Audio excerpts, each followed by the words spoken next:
feminicídio brasileiro?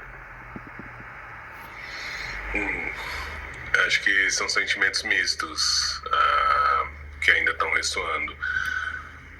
Por um lado, eu entendo que o que o Casa Raia está fazendo é uma expressão 2.0 de algo que já existia antes. A gente já teve movimentos como machonaria, a gente tem legendários, então isso está acontecendo e a gente precisa enfrentar, precisa endereçar isso de alguma maneira. Obviamente, existem maneiras de fazer isso que sejam com um container mais preciso, com mais cuidado e tudo mais. Ao mesmo tempo, é complicado, por exemplo, dividir a tela de novo. Dá uma sensação muito complexa tentar falar de uma maneira organizada, de uma maneira civilizada, com quem se recusa a te chamar pelo nome, com quem, quando você fala sobre dados, vira e fala, não entende o que você está falando, rebate, inventa informações. Então é alguma coisa complexa. Eu pesquiso e trabalho com isso há 14 anos. E ao mesmo tempo nunca tinha tido tanto alcance para algumas das minhas falas. Então é um sentimento agridoce, assim. Por um lado, sinto que a gente já está num ponto em que a gente não consegue desver mais essas coisas. Então, que isso cause polêmica diferente do que causou em algumas conversas que eu estive há 10, 12 anos atrás, já é alguma coisa, mas é terrivelmente perigoso que a gente esteja numa seara em que alguém que sem estudo, sem nenhuma base sequer de pesquisa minimamente agendada possa não só fazer um curso, mas cobrar R$ 5.000 e ter divulgação. Então é complexo. Admito que meu coração de pesquisador e de jornalista sofre um tiquinho. Ismael, e aí eu queria te perguntar, primeiro, parabéns, cara, pelo teu trabalho. Eu queria te perguntar o seguinte, como comunicador, como jornalista extremamente experiente, o que é que você vê como dinâmicas que sejam pertinentes nesse tipo de debate? Porque a gente sabe que isso não se aplica só nessa ocasião e não se aplica só à Globo News. Eu vou dar o meu posicionamento para vocês três e para quem nos acompanha em casa, e a gente abre a divergência, vocês me dizem o que vocês acham. Eu acho que o debate em si é importante, mas é importante que esse debate se dê com responsabilidade. Como você muito bem colocou, é importante que o sujeito que vai ser ouvido para falar a respeito de um tema entenda minimamente do que ele está falando. Não seja um sujeito que incorre em biologicismo barato, um sujeito que inventa dados da cabeça dele e passa a argumentar como se isso fosse um dado material, factual da realidade para defender as suas próprias posições. Então é importante ter o debate, mas é importante ter o debate com quem está minimamente preparado para participar de uma situação como essa, e caso esse não seja o caso, também é importante que exista todo um sistema colocado em prática que seja capaz de coibir mentiras descaradas, falácias cretinas e esse tipo de coisa.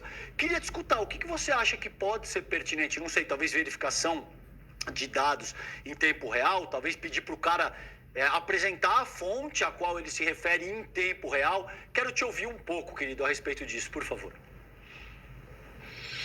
Bom, a minha resposta para fazer isso ao longo do tempo tem sido não fazer coisas ao vivo. Quando eu provoco discussões sobre masculinidades, eu faço um documentário, eu faço uma matéria, eu faço outras coisas, porque dá tempo de eu cortar, de eu organizar a informação de uma maneira cuidadosa. Então, acho que o primeiro passo é entender que tipo de informação a gente leva ao vivo. Mas nesse contexto específico, eu entendo que também existem maneiras de fazer isso que sejam, sim, interromper, cortar. A minha atitude ali no contexto foi cortar e falar sobre feminicídios, qualificar o que são feminicídios de verdade e tudo mais. Mas, por exemplo, eu estava online, então nem tinha como entender de onde ele tinha tirado aquele número. Depois, até fui dar uma estudada e fui ver que nos próprios dados do Fórum Brasileiro de Segurança Pública tem um dado que serve de base para essa falácia, né, que seriam 1.780 homens mortos por mulher de qualquer maneira no ano passado, que, contrapondo com o dado de feminicídios de 1.530, daria margem para essa interpretação se a pessoa não olhasse que foram mais de 3.700 mulheres mortas por homens de qualquer maneira no ano passado, e vários casos não foram nem investigados como feminicídios.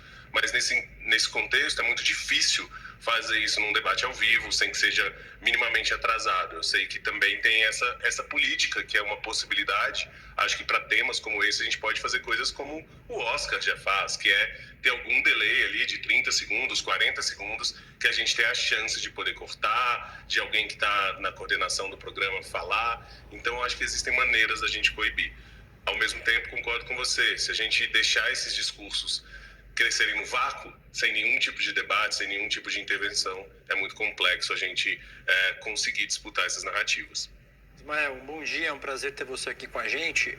Queria perguntar em especial sobre o trabalho que você faz e sobre algo que eu tenho dito aqui há algum tempo, de que a violência contra a mulher, os feminicídios não são um problema das mulheres. Elas são vítimas do problema. A responsabilidade é dos homens. Quem tem que fazer esse debate, e as mulheres fazem por um motivo óbvio, elas são mortas todos os dias. Precisam fazer sua voz ser ouvida para interromper essa escalada de feminicídio e de violência. Mas quem é efetivamente violento contra as mulheres são os homens. Os números estão aí para não deixar a gente falar bobagem sem dado, como uns e outros fazem por aí, ou inventando dado, que é pior. Mas eu queria que você falasse sobre isso especificamente, como essa irresponsabilidade desse ator e de outros homens que se colocam ao lado desse discurso masculinista, red pill, prejudica ainda mais o debate, porque o debate é um debate de homens entre homens, para que os homens interrompam essa escalada de violência e feminicídio contra as mulheres, não é, Ismael? Perfeito. Bom, a minha abordagem de muita gente séria nesse tema é de pensar que as dores que os homens causam muitas vezes estão atreladas às dores que eles sentem. Então, quando a gente fala sobre homens que matam mulheres, a gente precisa entender como esses homens são criados, que crenças eles têm, por que eles estão tentando reforçar poder dessa maneira, por que eles estão usando violência como linguagem. É óbvio que as mulheres são as principais interessadas nesse contexto e quem tem dor tem pressa. Assim como seria muito interessante que as pessoas brancas fossem quem mais falasse sobre racismo no Brasil, porque são as pessoas que se beneficiam, que se utilizam disso, mas não é o caso. Normalmente somos nós, pessoas negras, que estamos falando, denunciando e por aí vai. Então eu entendo esse lugar, mas sim, nós homens precisamos estar mais engajados nesse contexto e é muito difícil falar sobre isso. No próprio debate, né, teve uma discussão sobre o que seria um homem bom, um homem mau e por aí vai. No documentário Silêncio dos Homens, que eu coordenei lá em 2019, só tem uma pessoa que fala que é machista, e sou eu.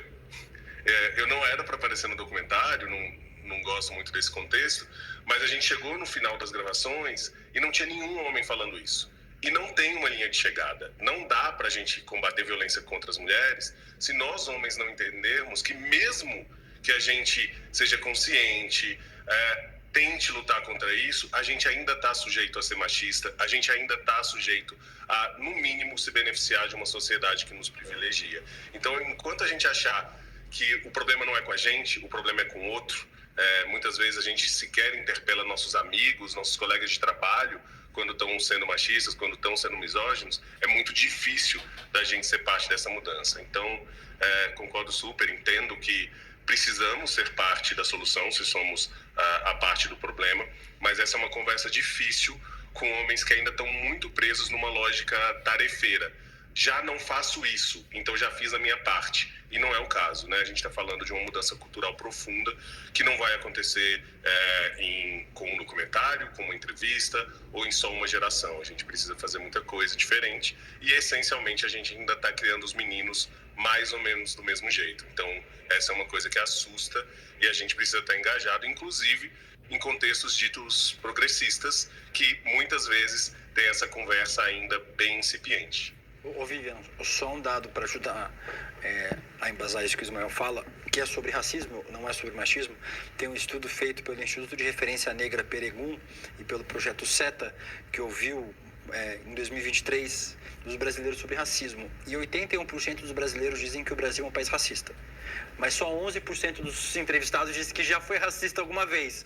Então, os números não batem um pouco, é mais ou menos isso que ele disse. Todos os homens, todas as pessoas acham que existe machismo no Brasil, mas nenhum homem é machista. É importante a gente reconhecer o nosso lugar, inclusive, de privilégio. Eu, como homem branco, gay, por exemplo, tenho lugares de privilégio que a gente precisa assumir. É isso, assim. 81% acham que existe racismo no Brasil, só 11% diz que já foi racista alguma vez. Vale para o machismo nessa mesma medida com esse exemplo que o Ismael citou sobre o documentário. É isso, Ismael. E eu acho que é como a gente falou aqui, né, no começo do programa, a gente falou quando aconteceu também essa entrevista, né, o problema é essa validação, né, de visões legítimas, né, que não são visões legítimas, né, como se fosse isso.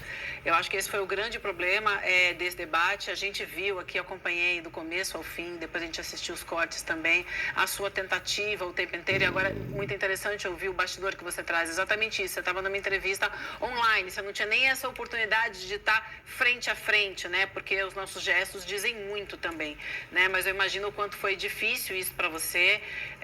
Eu te vi ali em vários momentos tentando trazer esse contraponto para ele. E aí também me chamou muita atenção quando você questionou e ele não soube te responder, né? O valor dessa inscrição. E ele falava muito exatamente isso que você trouxe do homem bom e do homem mau, né? Então é só o homem bom com dinheiro, na visão dele, né? Que vai poder fazer esse curso, porque quem é que tem R$ 5.000 para fazer um tipo de curso como esse? Então, enfim, nos causou aqui muita revolta. A gente vai seguir acompanhando essa discussão, mas eu queria também, para a gente ir finalizando aqui, te ouvir mais um pouco sobre essa discussão e, enfim, o que se espera, né? O que a gente espera, como é que os homens podem efetivamente lutar ao lado de mulheres contra esse tipo de discurso que o Casarré e outros, né, homens vêm trazendo em pauta. Eu acredito muito na abordagem das masculinidades no plural. Nesse contexto, a gente precisa se valer da interseccionalidade para entender que não há só uma maneira possível de ser homem no mundo. Durante muito tempo, a gente ainda estava num paradigma de falar homem é tudo igual, o homem está no topo da pirâmide, que é verdade em alguma medida, mas esse homem é muito específico. Mas todo um contingente de homens matam e morrem tentando chegar lá.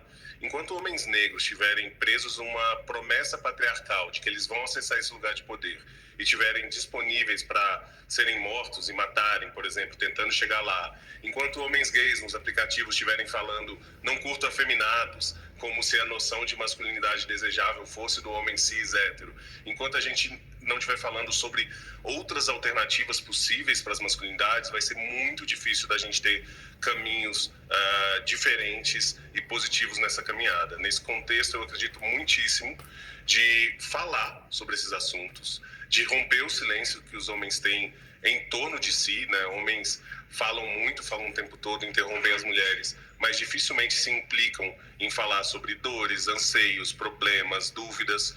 Quando falam, normalmente vão usar o álcool como uma muleta, isso gera uma série de outros problemas, seja 90% dos internados com alcoolismo no estado de São Paulo, por exemplo, são homens, os homens são fatais, então a gente tem um gênero adoecido que se olha de uma maneira única, como se todo mundo ali tivesse acesso a essa terra prometida, quando na verdade a gente está falando de várias masculinidades subalternizadas. A gente está falando, por exemplo, de meninos negros que muitas vezes são os que cuidam, porque o pai está ausente, está trabalhando, a mãe está trabalhando, e o mais velho cuida. Em algum momento esse menino recebe o recado de que aquilo não é coisa de homem. Então a gente precisa olhar para o que a gente já tem, oferecer alternativas e caminhar sempre ao lado dos movimentos de outros grupos minorizados. Acredito que a interseccionalidade é um caminho, e aí vale dizer que não existe uma conversa séria em torno de masculinidades que não aconteça para e passo com movimentos de mulheres, movimentos negros, movimentos LGBTQIAPN+,